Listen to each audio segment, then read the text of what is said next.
was always told that curiosity could kill. I didn't realize until it was too late how true those words were. It started with an email, a vague message from a colleague I hadn't spoken to in years. The subject line read, "I found it." Attached to the email was a single file, a blurry image of what looked like a rift in the fabric of reality. Swirls of dark blues, purples, and blacks mixed together like an oil spill on asphalt.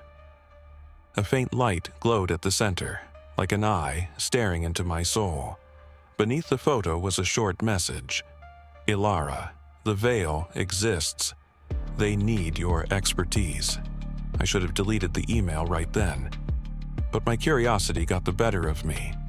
The facility was buried deep underground, accessible only by a private elevator that plunged so far into the earth, I felt the air pressure change. As the doors slid open, I was greeted by an unfamiliar man in a white coat. His face was pale and gaunt, like he hadn't slept in days.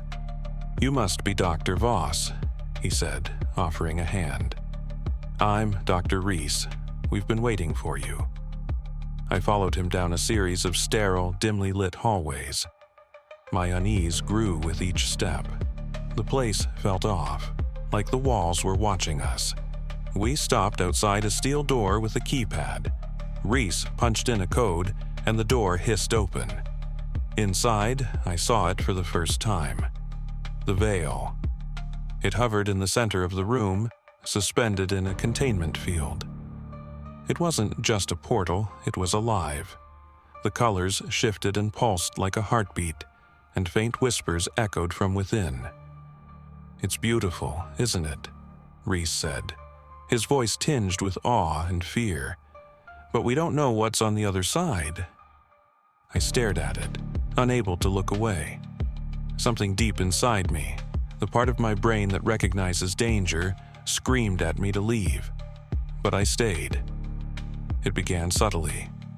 At first, we only observed the veil.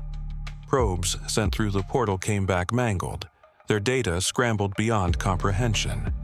Then, one day, a probe returned intact, carrying something with it. A small black crystal. The moment we removed it from the containment chamber, the lights flickered, and the air felt heavy, like the atmosphere was thickening. One of the researchers, Kara, picked it up to examine it. She froze. Her eyes rolled back, and she dropped to the floor, convulsing. When she finally stopped, she whispered one word before passing out, "Whisperer." That night, Kara vanished. Security footage showed her walking into the containment chamber, staring into the veil and stepping through. She never came back. After Kara's disappearance, things escalated. Shadows began moving on their own, stretching and contorting in ways that defied logic. At first, I thought I was imagining it, until I saw one move toward me. The shadow rose from the floor, shifting into a vaguely humanoid shape. It had no eyes, but I could feel it watching me. "Dr. Voss," it rasped, its voice a guttural whisper. "Come closer." I backed away, heart pounding. The shadow didn't follow. Instead, it dissolved into the floor, leaving me trembling and questioning my sanity. Reese became obsessed with the veil. He claimed it was I thought I was safe once I left the facility. The veil had been contained, or so I hoped, but the whispers didn't stop. They followed me, even in my dreams. At first, they were faint, like an echo from far away, but each night they grew louder, more insistent. "Ilara." I started seeing shadows out of the corner of my eye, shifting shapes that disappeared when I turned to look. My reflection in the mirror no longer matched my movements. It was as if the veil had marked me. Desperate for answers, I dug through the remnants of the research data I had stolen before the explosion. Among the files was a journal, Reese's personal notes. The entries became increasingly unhinged as the project progressed. The veil is alive. It's not a doorway, It's a parasite, feeding on our fears, our pain. It shows us what we want, but it takes so much more in return. Kara's disappearance wasn't random. The veil chose her. It's testing us, learning about us. I've seen it in my dreams, beckoning me to come closer. The final entry sent a chill down my spine. The veil is spreading. The shadows are its heralds, and they're already among us. There's no escaping it. No matter where you go, it will find you. I soon realized Reese was right. Strange reports began surfacing online. Entire neighborhoods plunged into darkness, with residents vanishing without a trace. People claiming to see shadowy figures lurking in their homes. Unexplainable suicides, with the victims leaving behind notes that said, "It whispered to me." It was happening everywhere. The veil was no longer confined to the lab. It was breaking into our world. Haunted and sleep-deprived, I reached out to an old colleague, Dr. Evelyn Carter. She had left the project before things went south, but she knew enough to help me. When I told her about the veil's expansion, she paled. "You need to destroy it, Ilara, completely. If it's allowed to spread, it will consume everything." "How?" I asked, my voice trembling. "There's an artifact," she said. "A relic older than anything we've ever studied. It's the only thing capable of severing the veil's connection to our world." She showed me a faded photograph of the relic, a jagged black dagger with strange symbols etched into its surface.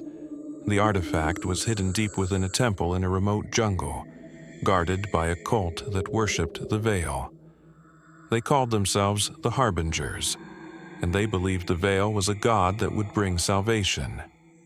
Evelyn and I set out on a perilous journey, navigating treacherous terrain and avoiding the watchful eyes of the Harbingers.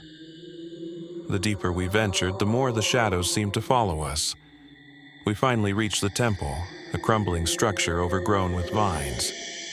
The air was thick with an unnatural chill, and the whispers were deafening. Inside, we found the relic resting on an altar, surrounded by flickering shadows. But as I reached for it, a figure emerged from the darkness. It was Kara. Her eyes were hollow, her face twisted into an unnatural grin.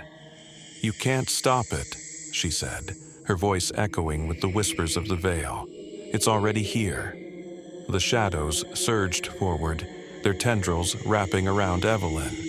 She screamed as they pulled her into the darkness, leaving me alone with Kara. I lunged for the relic, but she blocked my path, her movements unnaturally fast. "You think this will save you?" she hissed. "The veil doesn't want to destroy you. It wants to make you one of us." Summoning every ounce of courage, I grabbed the relic and thrust it toward her.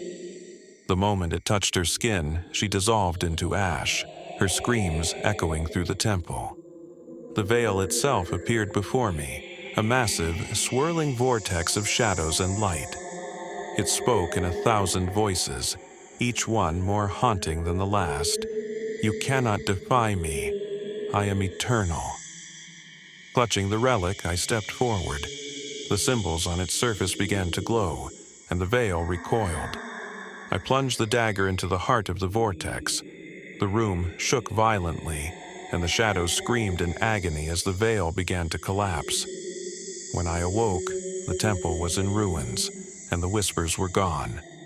Evelyn was gone too, her sacrifice ensuring the veil's destruction. I returned home, carrying the relic with me. But deep down, I knew the veil wasn't truly gone.